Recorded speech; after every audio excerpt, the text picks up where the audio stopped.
ETF index mutual funds నేర్చుకుని stock మార్కెట్లో రాణించాలనుకుంటున్నారా? వెంటనే ఈ నెంబర్కి కాల్ చేయండి.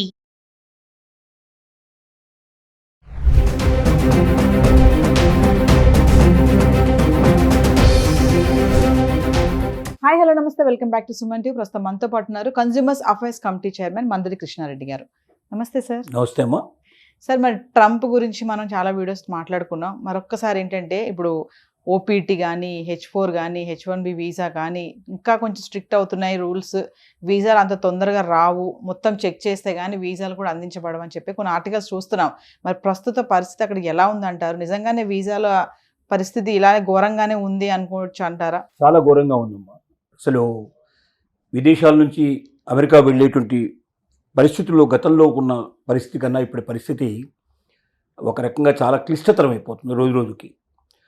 ఉదాహరణకి ఒక 36 ఏళ్ల మహిళని తీసుకుంటే, అక్కడ విదేశాల నుంచి వచ్చి స్థిరపడ్డట్టు మహిళ ఎడ్యుకేషన్లో చదివి తన ఎడ్యుకేషన్ పూర్తి చేసుకొని, కెరీర్ పూర్తి చేసుకొని తను ఏదైనా ఉద్యోగం సంపాదించుకోవడానికి ప్రయత్నం చేస్తూ ఉంది.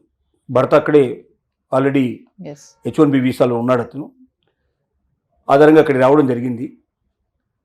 తన కోర్సు పూర్తయిపోయింది, జాబ్ కోసం ప్రయత్నం చేస్తుంది. విచిత్రం ఏమిటంటే తనకి 12 సంవత్సరాల అనుభవం ఉంది. తన యొక్క సొంత దేశం లోపల అదే విషయం లోపల అదే సంబంధించినటువంటి దాంట్లో తను కోర్సు పూర్తి చేసిన దాంట్లోనే 12 years ఎక్స్పీరియన్స్ ఉంది. అంత ఎక్స్పీరియన్స్ ఉండి ఇంకా హైయర్ ఎడ్యుకేషన్ చేసినప్పుడు ఖచ్చితంగా జాబ్స్ దొరికి తీరాలి. కానీ అలాంటి స్త్రీకే అక్కడ జాబ్ లేక ఇప్పుడు 90 days ఓపీటీ ఏదైతే ఉందో, మనం ఆప్షనల్ ప్రాక్టికల్ ట్రైనింగ్ ఏదైతే ఉందో ఆ టైం లోపల ఓపీటీ టైం 3 నెలలు టైం ఇస్తారు. ఈ 3 నెలల్లో ఏదైనా ట్రైనింగ్ అయినా చేయొచ్చు, ఏదైనా జాబ్లోనే జాయిన్ కావచ్చు. జాబ్లో జాయిన్ అయితే మళ్ళీ వీసా ఎక్స్టెన్షన్ ఆటోమేటిక్గా ఆ కంపెనీ చేస్తుంది కాబట్టి ఇబ్బంది లేదు. కానీ 3 నెలలు ఎంత స్ట్రగుల్ చేసినా ఉద్యోగం దొరకలేదు. ఎన్నో వందల కంపెనీలు ఆవిడ వెళ్ళి రావడం జరిగింది. బట్ ఎక్కడి నుంచి కూడా తనకి అవకాశం దొరకలేదు. ఇప్పుడు తన ముందున్న ఆప్షన్స్ 2. ఒకటి, తను ఫర్దర్ స్టడీ ఇంకా ఏదైనా కోర్సుకు అప్లై చేసి మళ్ళీ ఆ యూనివర్సిటీ నుంచి తెచ్చుకొని వీసాను ఎక్స్టెండ్ చేసుకోవాల్సిన పరిస్థితి ఉంది. లేదంటే భర్త ఆల్రెడీ అక్కడ H1B వీసాలో ఉన్నాడు కాబట్టి H4 వీసాకి తన డిపెండెంట్ వీసా కింద అప్లై అయినా చేసుకోవాలి. ఈ 2 ఆప్షన్స్ కానీ కూట్లేదు. అంటే తను స్వతంత్రంగా నిలబడడానికి అవకాశం కోసం ప్రయత్నం చేసి కూడా అక్కడ 3 సంవత్సరాలు ఒక కోర్సు పూర్తి చేసి కూడా మళ్ళీ 3 నెలల టైం లోపల తను ఏమీ సాధించుకోలేని పరిస్థితి ఏర్పడి నిరాశగా నిస్పృహలో మళ్ళీ హైయర్ స్టడీ అంటే మళ్ళీ ఖర్చు పెరుగుతుంది విపరీతంగా. తర్వాత ఎంతకాలం మరి డిపెండ్ అవుతుంది, తప్పనిసరిగా భర్త ఆధారంలో ఉండాల్సిన పరిస్థితి ఏర్పడుతుంది. కాబట్టి అలాంటి స్త్రీలకే, అలాంటి వాళ్ళకే అక్కడ అవకాశాలు లేవు అంటే కొత్తగా వెళ్ళిన వాడికి ఇంకా ఛాన్సెస్ చాలా తక్కువ.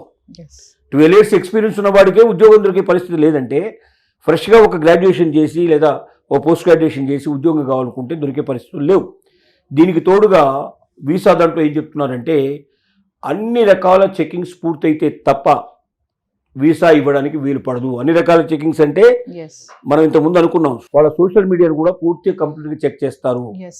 ఎప్పుడైనా ఏదైనా భారతదేశం అంటే అమెరికాకు వ్యతిరేకంగా ఉన్న ఏ దేశాన్నైనా సపోర్ట్ చేసే ప్రయత్నం చేశారా, లేక అమెరికాలో జరుగుతున్న అమెరికా యొక్క అధికారం మీద, అమెరికా ప్రభుత్వం మీద ఏదైనా కామెంట్స్ వీళ్ళు చేశారా, లేకపోతే ఎవరైనా చేసిన కామెంట్స్ను వీళ్ళు ఇంతవరకు పాస్ చేసినా కూడా, అంటే లైక్ చేసినా లేకపోతే ఫార్వర్డ్ చేసినా ఏది చేసినా అది తప్పనిసరిగా అమెరికాకు వ్యతిరేకంగా ప్రవర్తిస్తున్నట్టుగా వస్తుంది. అంటే ఇప్పుడు అది కాక దీని యొక్క ఇతర దేశాలు, వీళ్ళు సమర్థిస్తున్న దేశాలు ఏవైనా ఉన్నాయా? ఇప్పుడు ఇజ్రాయెల్ ఉంది, వాళ్ళు పాలస్తీనియన్స్ మీద యుద్ధం చేస్తున్నారు. ఆ ఇజ్రాయెల్కి వ్యతిరేకంగా వీళ్ళు ఏదైనా పోస్ట్ పెట్టినా కూడా, అంటే అమెరికాను కానీ అమెరికాకు సమర్థిస్తున్న దేశాలకు వ్యతిరేకంగా కానీ ఉన్నట్టయితే అది అమెరికాకు వ్యతిరేకంగా ఉన్నట్టయినే భావిస్తామని చెప్తున్నారు. ఆ సోషల్ మీడియా లోపల అప్పటిదాకా ఏం జరిగింది, వాళ్ళ ఈమెయిల్ ఏంటి, వాళ్ళ వాట్సాప్ స్టేటస్ ఏంటి, వాళ్ళ మొత్తం ఇంకేదైనా సమాచారం ఇచ్చారా, ఎవరితోటినా మాట్లాడారా, వాట్సాప్ ఇంకే ఉన్నాయో ఇప్పుడు సోషల్ మీడియాలో ఎన్ని అయితే ఉన్నాయో అన్నిటినీ చెక్ చేస్తారు. అన్నిటినీ చెక్ చేసిన తర్వాత అమెరికాకు వ్యతిరేకంగా కానీ అమెరికా మిత్ర దేశాలకు వ్యతిరేకంగా కానీ ఏ రకమైనటువంటి కామెంట్ చేయడాన్ని, లైక్ చేయడం కానీ, ఫార్వర్డ్ చేయడం కానీ ఏమీ లేదని తీర్మానం చేసుకున్నాకనే అప్పుడు ఇస్తారు. అంటే మామూలు విషయాలన్నీ ముందుగా చెక్ చేస్తారు. ఏంటి, వాళ్ళ యొక్క ఆర్థిక పరిస్థితి ఏమిటి, వాళ్ళు అక్కడ చదవడానికి వెళ్తున్నారా, లేకపోతే వాళ్ళు ఇంకేమైనా అక్కడ స్థిరపడడానికి వెళ్తున్నారా, డిపెండెంట్గా వెళ్ళబోతున్నారా, ఇవన్నీ చెక్ చేస్తారు. Yes. తర్వాత ఎడ్యుకేషన్ అయితే ఎడ్యుకేషన్ అక్కడ ఏది ఆ యూనివర్సిటీస్ వాళ్ళు యాక్సెప్ట్ చేసాయా, ఇవన్నీ మామూలుగా ఇమిగ్రేషన్కి ఉండేటువంటివన్నీ అవన్నీ పూర్తి చేసిన తర్వాత చివరికి దీని మీద కూడా కాన్సన్ట్రేట్ చేయడానికి వాళ్ళు సిద్ధపడుతున్నారు. అంటే ఇంతకుముందు వీసా అట్లా అప్లై చేయగానే వెంటనే ఒకసారికో 2 సార్లకో వీళ్ళకు వచ్చేసేది, కానీ ఇప్పుడు అట్లా లేదు. ఈ సోషల్ మీడియా మొత్తం స్టేటస్ అంతా కూడా చెక్ చేసి ఎక్కడైనా పొరపాటున తెలుసో తెలియకో ఏదైనా జరిగి ఉంటే కూడా దానికి వీళ్ళు ఇప్పుడు శిక్ష ఎప్పుడో 3 ఏళ్ల క్రితం 5 ఏళ్ల క్రితం అప్పటికి అసలు అమెరికా పోతారని నిర్ణయించుకోకముందు ఏమైనా చేసి ఉంటారు. కానీ వాటిని కూడా లెక్కలోకి తీసుకొని దాని మీద కూడా ఇతనికి రిజెక్ట్ చేయడానికి, అంటే రిజెక్ట్ చేసే అవకాశాలు ఎంత మ్యాక్సిమం ఉంటే అంత మ్యాక్సిమంగా రిజెక్ట్ చేయడానికే సిద్ధపడుతున్నారు. Yes. అంటే దేశానికి చెడ్డ పేరు రాకూడదు కాబట్టి రిజెక్ట్ ఎందుకు చేశామని చెప్పడానికి కారణం ఉండాలి కాబట్టి కారణాలు వెతుకుతున్నారు. Yes. అంటే ఇక అమెరికా ఇతర దేశాల నుంచి వెళ్ళేటువంటి వాళ్ళని మామూలుగా స్టూడెంట్స్ గాను లేకపోతే అక్కడ డిపెండెంట్ గాను లేదా అక్కడ ఉద్యోగాలు వెతుక్కోవడానికి ప్రయత్నం చేసేవాళ్ళను ఇష్టపడటం లేదు. ఇది ఎవరిని ఇష్టపడుతుందంటే ఇక్కడి నుంచి డబ్బులు తీసుకెళ్ళి అక్కడ ఖర్చు పెట్టి లేదా అక్కడ ఏదైనా పెట్టుబడి పెట్టి అక్కడ వాళ్లకు ఉద్యోగాలు దొరికేటట్టు చేసి లేదా అక్కడ ఆదాయాన్ని పెంచినట్టుగా ప్రయత్నించే వాళ్ళని మాత్రమే ఆహ్వానిస్తోంది. ఆ తప్ప వాళ్ళకి వేరే వాళ్ళు లేరు, వేరే వాళ్ళు అవసరం లేదు వాళ్ళకి ఇప్పుడు. Yes. అంటే అమెరికాలో ఉండేటువంటి జనాభా సరిపోతుంది మనకు, ఇతర దేశాల నుంచి వచ్చే జనాభా వల్ల అనవసరంగా మన వాళ్ళకి ఇబ్బందులు పెరుగుతున్నాయి, ఇక్కడ ఉండే వాళ్ళకి అవకాశాలు తగ్గిపోతున్నాయి. ట్రంప్ ఏదైతే తన యొక్క ఎలక్షన్లో వాగ్దానం చేశాడో ఆ వాగ్దానం ప్రకారంగా ఉండేట్టుగా ప్రయత్నం చేస్తున్నారు. Yes. దీనివల్ల రాను రాను క్లిష్టమైపోతుంది. ఇక అమెరికా నుంచి ఆశలు వదులుకొని ట్రంప్ ఉన్నంతకాలం అమెరికా లోపల ఉద్యోగ అవకాశాలు దొరకవు Yes. అని నిర్ణయించుకొని ఇంకా ఏదైనా ఆలోచన చేసి వేరే దేశాలు, చాలా దేశాలు పిలుస్తున్నాయి మనల్ని, వేరే దేశాలకు వెళ్ళినా కూడా ఎడ్యుకేషన్లో అమెరికానే గొప్పది, ఇంకా ప్రపంచంలో ఏ దేశం లేదని అనుకోవడానికి వీలు లేదు. చదవగలిగితే వేరే దేశం కూడా వెళ్ళి చదవచ్చు. ఇప్పుడు మన దేశంలో కూడా యూనివర్సిటీస్ చాలా డెవలప్ అయినాయి, విదేశీ యూనివర్సిటీస్ చాలా బ్రాంచెస్ ఇక్కడ వచ్చినాయి. కాబట్టి నిజంగా చదువు మీదనే ఆసక్తి ఉంటే ఇవాళ చదువుకోవచ్చు. మనం చూసాం కదా, ఒక గొర్రెల కాపరి ఐఏఎస్ పాస్ అయ్యాడు. Yes. Yes. ఆ టైంలో ఆ రిజల్ట్ వస్తున్నప్పుడు కూడా అతను మేకలు కాస్తున్నాడు అతను వాస్తవంగా. అంటే ఆ శక్తి, ఆ ఇంట్రెస్ట్ ఉంటే, చెయ్యాలనేటువంటి కుతూహలం ఖచ్చితంగా ఉంటే తప్పనిసరిగా విజయం సాధించే అవకాశాలు ఉన్నాయి.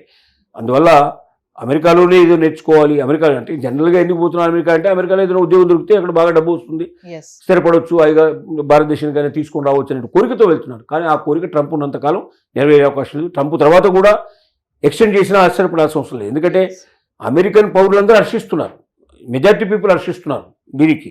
మాకు ఉద్యోగ అవకాశాలు పెరుగుతాయి, ఉపాధి అవకాశాలు పెరుగుతాయి, మాకు ఆదాయం పెరుగుతుంది, నెంబర్ 1 దేశంగా అమెరికా ముందుకెళ్తుంది అన్న కోరికతో, కాంక్షతో ఉన్నటువంటి అమెరికన్ ప్రజల్ని మనం అమెరికన్ ట్రంప్ తర్వాత కూడా Yes.